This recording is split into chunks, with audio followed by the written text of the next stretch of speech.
চারিদিকে ঝমঝম বৃষ্টি, আর এই বৃষ্টির মধ্যে খিচুড়ি খাবো না তাই কি হয়?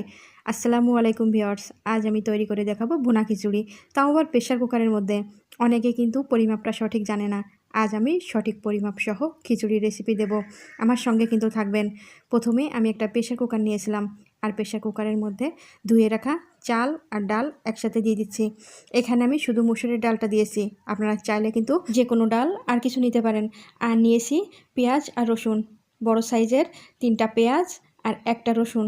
রসুনটা আমি গোটা ছাড়িয়ে দিয়েছি। আর একটা আলু আমি এখানে ছোট টুকরো টুকরো করে দিয়েছি। খিচুড়িতে একটু আলু খেতে আমাদের ভালোই লাগে। আর দিয়েছি রসুন বাটা, রসুন দিয়েছি 1 চামচ। আর আদার পরিমাণটা একটু বেশি দেব, এখানে আমি 2 চামচ পরিমাণ আদা দিয়েছি। আর দিয়ে দিচ্ছি স্বাদ অনুযায়ী লবণ, লবণটা 1.5 চামচের মতো দিয়েছি। আর হলুদের গুঁড়া দিয়ে দিচ্ছি 1 চামচ। আর শুকনা মরিচের গুঁড়া একটু বেশি দেব, 2 চামচ দিয়েছি, কারণ একটু ঝালঝাল করে করব, ভুনা খিচুড়ি যেহেতু। দিয়েছি গোটা গরম মশলা আর গুঁড়া গরম মশলা, তারপরে দিয়েছি জিরা গুঁড়া। এই সমস্ত মশলা আমি বাড়িতে নিজে গুঁড়ো করে নিই, আমি বাজার থেকে গুঁড়া কিনি না। এরপর দিয়ে দিচ্ছি তেল। তেলটা আমি পরিমাপ বলছি না, কারণ অনেকে কম বেশি করে খেতে পারেন। আমি একটু কম তেল খাই, এজন্য আমি আমার মতো করে দিয়েছি। আপনারা যারা তেল বেশি খান তারা তেল একটু বাড়িয়ে দিতে পারেন, আবার কমও দিতে পারেন। খুন্তি দিয়ে ভালো করে আমি চালটা মাখিয়ে নিচ্ছি। অনেকে হাত দিয়ে মাখিয়ে নেয়, কিন্তু আমি হাতে মাখাচ্ছি না। তেল দিয়েছি তো, হাতের মধ্যে তেল লেগে গেলে আমার খুব একটা ভালো লাগে না। এরপর আমি দিয়ে দিচ্ছি গরম পানি। 500 গ্রাম চালের মধ্যে 1 কেজি পরিমাণ পানি দিয়েছি।